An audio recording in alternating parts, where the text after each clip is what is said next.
शिक्षा मंत्रालय के अधिकारीगण, विभिन्न केंद्रों पर उपस्थित शिक्षकगण, गणमान्य अतिथियों, आज शिक्षक दिवस के अवसर पर राष्ट्रीय शिक्षक पुरस्कार वितरण समारोह में शामिल होकर मुझे अत्यंत प्रसन्नता हो रही है। मुझे और भी अधिक प्रसन्नता होती यदि हम सब एक ही स्थान पर एकत्रित होते, परंतु विगत वर्ष की तरह इस साल भी कोविड की महामारी से उत्पन्न परिस्थितियों ने हमें सबको सामूहिक उपस्थिति से वंचित रखा है। अपने विशिष्ट योगदान के लिए आज पुरस्कार प्राप्त करने वाले सभी शिक्षकों को मैं हार्दिक बधाई और साधुवाद देता हूँ। ऐसे शिक्षकों के विषय में जानकर मेरा यह विश्वास और भी मजबूत होता है कि भावी पीढ़ियों का निर्माण हमारे सुयोग्य शिक्षकों के हाथों में सुरक्षित है। यह हम सभी को ज्ञात है कि शिक्षक दिवस का आयोजन पूर्व राष्ट्रपति डॉक्टर सर्वपल्ली राधाकृष्णन के जन्मदिन के उपलक्ष्य में 5 सितंबर को मनाया जाता है। डॉक्टर राधाकृष्णन एक दार्शनिक और विद्वान के रूप में विश्व विख्यात थे। यद्यपि उन्होंने अनेक उच्च पदों को सुशोभित किया, परंतु वो चाहते थे कि उन्हें एक शिक्षक के रूप में ही याद किया जाए। डॉक्टर राधाकृष्णन ने एक श्रेष्ठ शिक्षक के रूप में अपनी अमिट छाप छोड़ी है। सबके जीवन में शिक्षकों का अत्यंत महत्वपूर्ण स्थान होता है। हर व्यक्ति को अपने शिक्षकों की याद आजीवन रहती है। जो शिक्षक स्नेह और निष्ठा के साथ अपने विद्यार्थियों को निखारते हैं, उनके प्रति ऐसे विद्यार्थी सदैव आदर भाव रखते हैं। आज तक मुझे अपने आदरणीय शिक्षकों की याद आती रहती है। मैं स्वयं को सौभाग्यशाली महसूस करता हूँ कि राष्ट्रपति का कार्यभार ग्रहण करने के बाद मुझे अपने स्कूल में जाकर अपने वयोवृद्ध शिक्षकों का सम्मान करने तथा उनका आशीर्वाद लेने का अवसर प्राप्त हुआ था। आप सबके विद्यार्थी भी आप सभी के लिए अपने हृदय में विशेष स्थान रखते हैं, यह मेरा दृढ़ विश्वास है। मेरे पूर्ववर्ती राष्ट्रपति डॉक्टर APJ अब्दुल कलाम एक वैज्ञानिक के रूप में अपनी सफलता का श्रेय अपने शिक्षकों को दिया करते थे। वे अपने स्कूल के एक अध्यापक के विषय में बताया करते थे कि जिनके पढ़ाने की रोचक शैली के कारण बचपन में ही उनमें एरोनॉटिकल इंजीनियर बनने की ललक पैदा हुई। डॉक्टर APJ अब्दुल कलाम विद्यार्थियों को पढ़ाने के लिए इतने उत्साहित रहते थे कि उन्हें जब भी अवसर मिलता था वे अध्यापन कार्य में लग जाते थे। ऐसी विभूतियों ने समाज के निर्माण में शिक्षकों के कार्य की महत्ता को रेखांकित किया है। आप सभी अपने विद्यार्थियों में एक स्वर्णिम भविष्य की कल्पना करने और उसके लिए योग्यता अर्जित करने की प्रेरणा जगा सकते हैं तथा उन्हें सक्षम बना सकते हैं ताकि वे अपनी महत्वाकांक्षाओं को पूरा कर सकें। शिक्षकों का कर्तव्य है कि वे अपने विद्यार्थियों में अध्ययन के प्रति रुचि जागृत करें।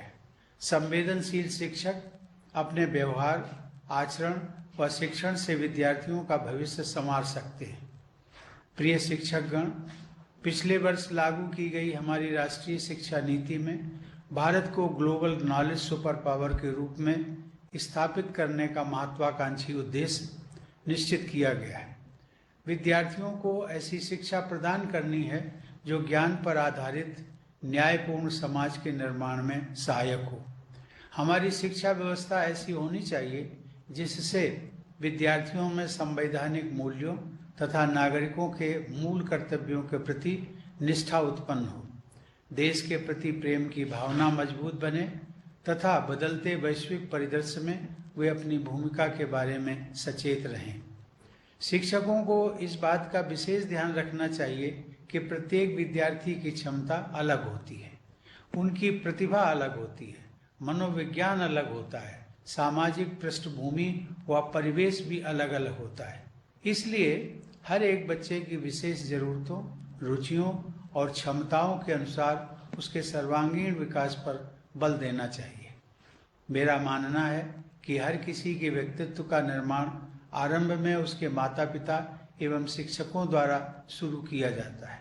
हमारी परंपरा में प्रत्येक व्यक्ति को सुयोग्य और प्रत्येक वस्तु को उपयोगी माना गया है। किसी को भी अयोग्य या अनुपयोगी नहीं माना गया है। संस्कृत में एक सुभाषित है, आमंत्रम अक्षरम नास्ति, नास्ति मूलम अनौषधम, अयोग्य पुरुषो नास्ति, योजकः तत्र दुर्लभः। अर्थात ऐसा कोई अक्षर नहीं है जिसके प्रयोग से सार्थक कथन अथवा मंत्र की रचना ना हो सके। ऐसी कोई वनस्पति नहीं है जिसका उपयोग औषधि के रूप में ना हो सके। ऐसा कोई व्यक्ति नहीं है जिसमें योग्यता ना हो, लेकिन इन सब का संयोजन करने वाले व्यक्ति ही दुर्लभ होते हैं। किसी भी समाज में निहित प्रतिभा के संयोजन की प्राथमिक जिम्मेदारी शिक्षकों की ही होती है। एक अच्छा शिक्षक व्यक्तित्व निर्माता है, समाज निर्माता है और राष्ट्र निर्माता भी है। हमारे देश में उत्कृष्ट शिक्षा व्यवस्था के उदाहरण उपलब्ध रहे हैं। लगभग 125 वर्ष पहले पश्चिम के विकसित देशों में शिक्षाविद विद्यार्थियों को शारीरिक दंड देने के विषय में वाद विवाद कर रहे थे तथा spare the rod and spoil the child की सोच को विश्व के प्रमुख शिक्षण संस्थानों द्वारा अपनाया गया था। उस समय गुरुदेव रविंद्रनाथ टैगोर द्वारा स्थापित विद्यालय शांति निकेतन में शारीरिक दंड सर्वथा वर्जित था। गुरुदेव मानते थे कि ऐसे दंड का विद्यार्थियों के कोमल मनोमस्तिष्क तथा व्यक्तित्व विकास पर प्रतिकूल प्रभाव पड़ता है। आज पूरा शिक्षा जगत इस मनोवैज्ञानिक तत्व को स्वीकार करता है। इस प्रकार भारतीय परंपरा के संवाहक गुरुदेव रविंद्रनाथ टैगोर की शिक्षा संबंधी सोच अत्यंत आधुनिक थी। हमें अपनी परंपरा में निहित आधुनिकता को अपनाना है। आपको यह सदैव ध्यान में रखना है कि भय पर आधारित शिक्षा के मुकाबले प्रेम पर आधारित शिक्षा अधिक कारगर सिद्ध होती है।